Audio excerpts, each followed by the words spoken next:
नदियों का संगम क्या है, लहरा रहा है।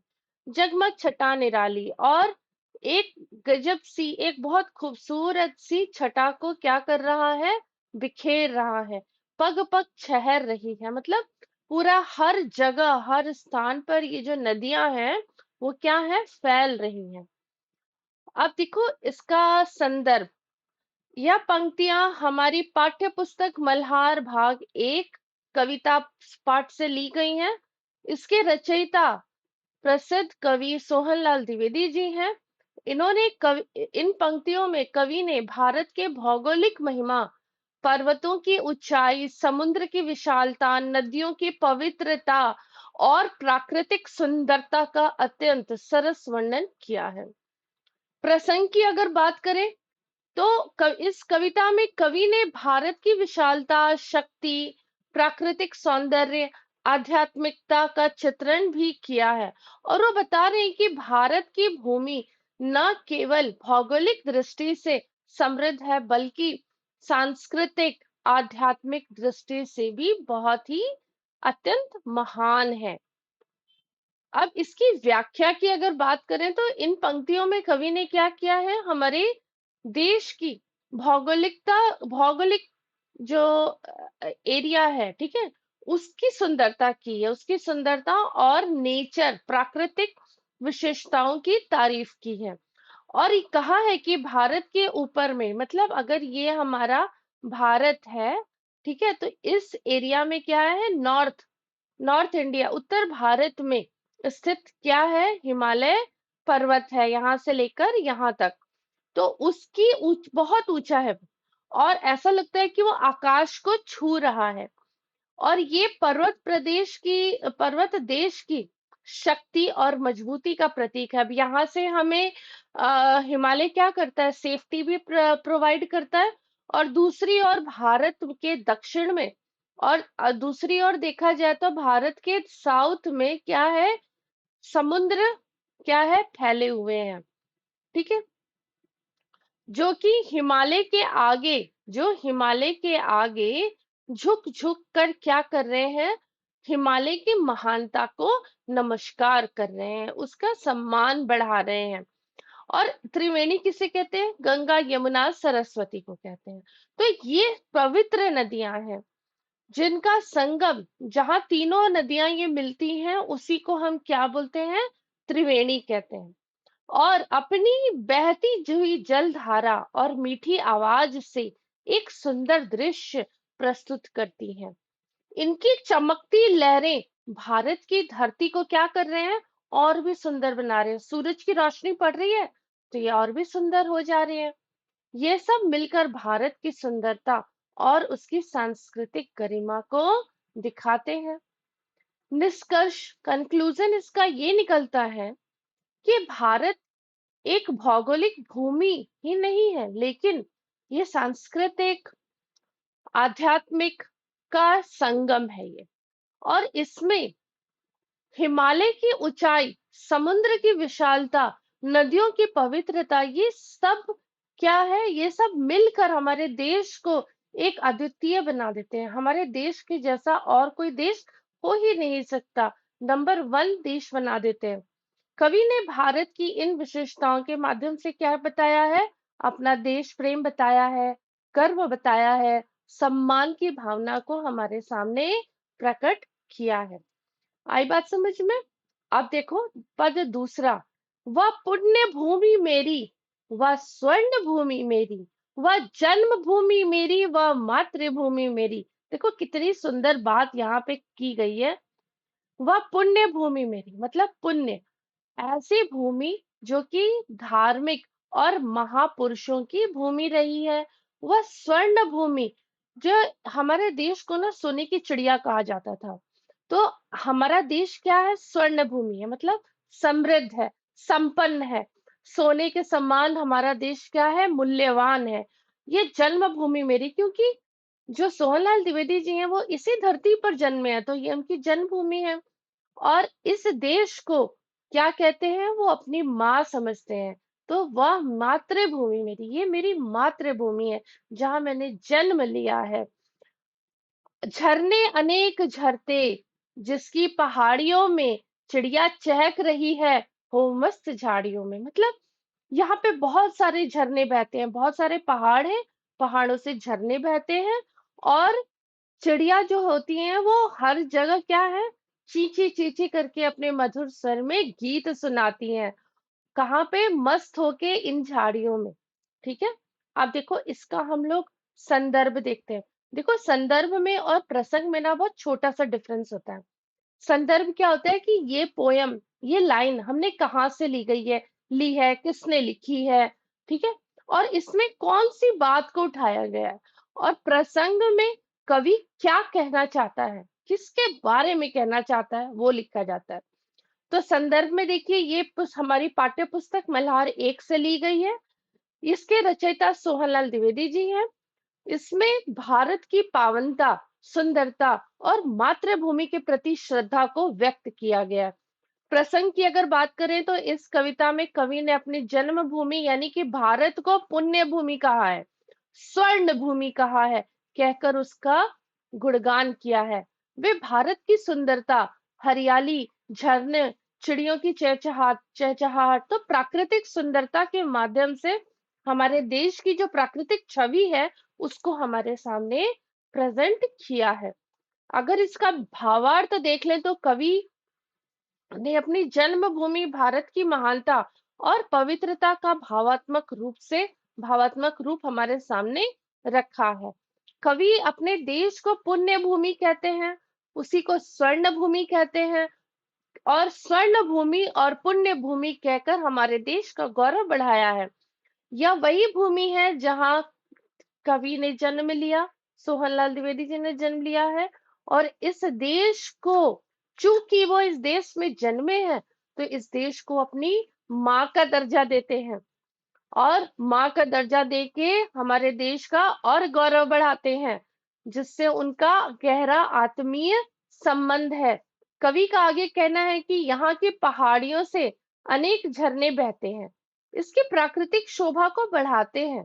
हरियाली से भरे भरे हुए इन जंगलों और झाड़ियों में चिड़ियों की चहचहाहट गूंजती रहती है, जिससे वातावरण क्या हो जाता है, आनंदमय और जीवंत हो जाता है।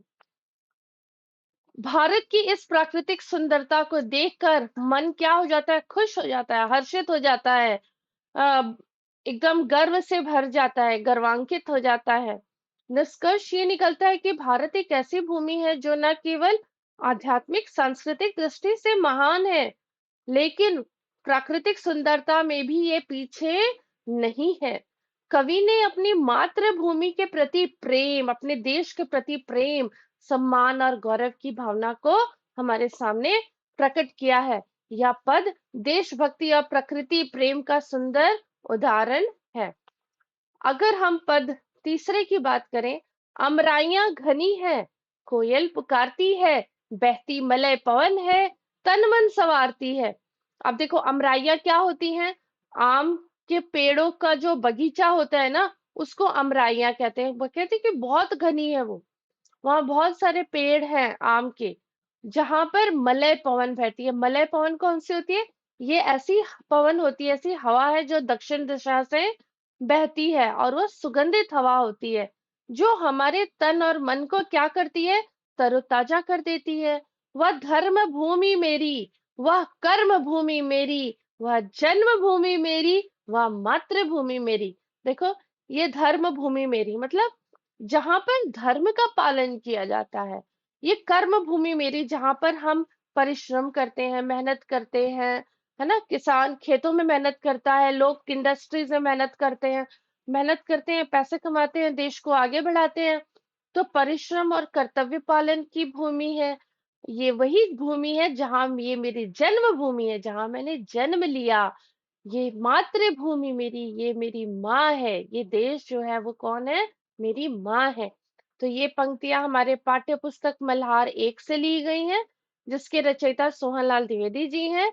इन पंक्तियों में भारत की सुंदरता, प्राकृतिक सौंदर्य और सांस्कृतिक गरिमा का वर्णन किया गया है। प्रसंग की बात करें तो भारत की हरी भरी प्रकृति, सुहाने मौसम और धार्मिकता का इसमें एक चित्र बनाया गया है कि ये सारी चीजें हैं।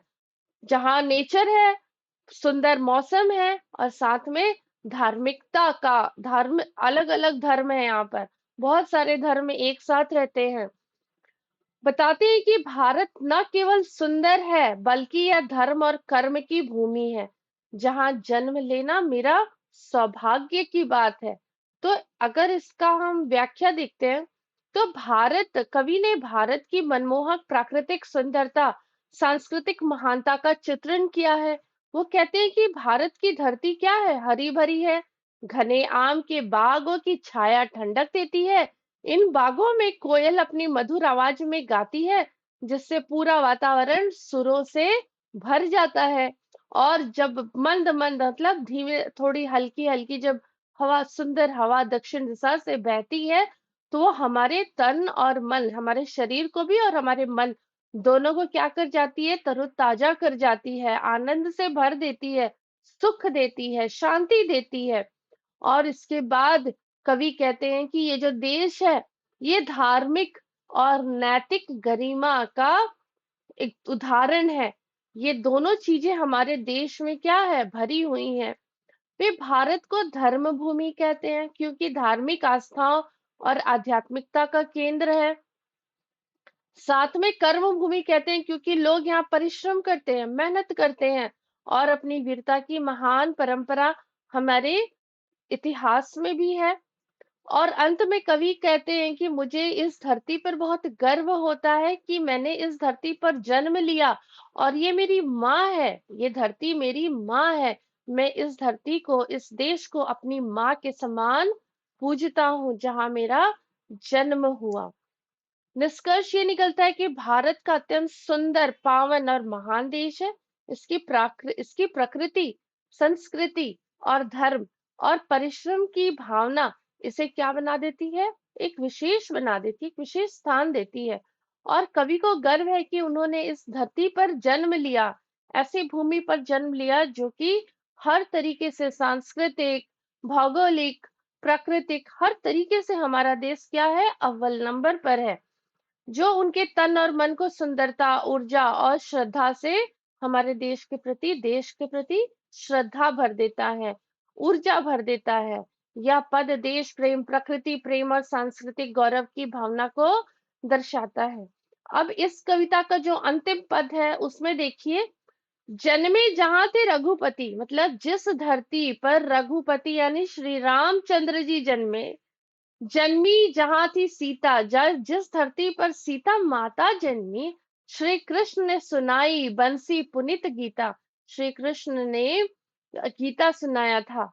जिस धरती पर गौतम बुद्ध ने जन्म लेकर इस भारतवर्ष का सुयश बढ़ाया, जग को दया दिखाई, जग को दया दिखाया, लोगों को करुणा सिखाई, वही क्या है, ये वही धरती है, ये युद्ध भूमि मेरी, या वह बुद्ध भूमि मेरी, वह मातृभूमि मेरी, वह जन्म भूमि मेरी।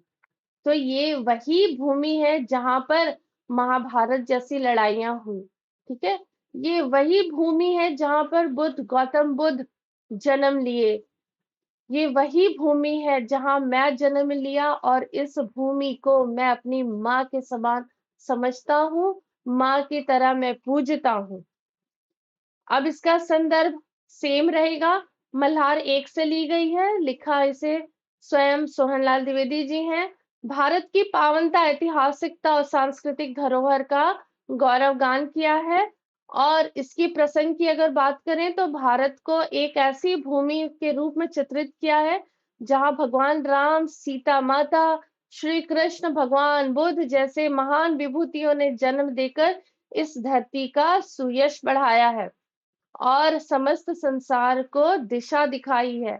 इसका अगर भावार्थ की बात करते हैं तो ये भूमि पवित्रता को दर्शाते हुए कहती है कि ये वह देश है जहाँ भगवान राम और माता सीता का जन्म हुआ। ये वही भूमि है जहाँ श्री कृष्ण ने बांसुरी की मधुर ध्वनि के साथ गीता का पावन ज्ञान संसार को प्रदान किया। मानवता को धर्म, कर्म और सत्य का मार्गदर्शन मिला। वह भूमि है जहाँ गौतम बुद्ध का जन्म हुआ और उन्होंने अपनी करुणा, अहिंसा, ज्ञान से संपूर्ण विश्व को दया और सत्य का संदेश दिया। उन्होंने अज्ञान के अंधकार में भटके हुए लोगों को ज्ञान की रोशनी दिखाई। और अंत में कवि कहते हैं कि इस देश में ये युद्ध भूमि है जहां महाभारत जैसी लड़ाइयां हुई। ये बुद्ध भूमि है जहां राजकुमार सिद्धार्थ ने लोगों की खुशी के लिए अपने आप को, अपने राजपाट को त्याग करके गौतम बुद्ध बने और लोगों को प्यार दिया, करुणा दिखाया, दया दिखाया। और ये वही भूमि है जहाँ धर्म और न्याय की रक्षा के लिए लड़ाई हुई। और ये वही मातृभूमि है, ये वही जन्मभूमि है जहां पर मैं जन्म लिया। और कवि कहते हैं कि ये एक भूमि नहीं है, ये एक जमीन का टुकड़ा नहीं है, बल्कि ये जन्मभूमि और मातृभूमि के रूप में क्या है, पूजनीय है। तो उम्मीद करती हूँ कि आप लोगों को ये कविता बहुत सुंदर लगी होगी और आप लोगों को भी कहीं ना तो कहीं अपने देश के प्रति गर्व महसूस हुआ होगा, हो रहा है। और आपको भी इस बात का गर्व हो रहा है कि आपकी भी जन्मभूमि यही है, आपकी भी मातृभूमि यही है।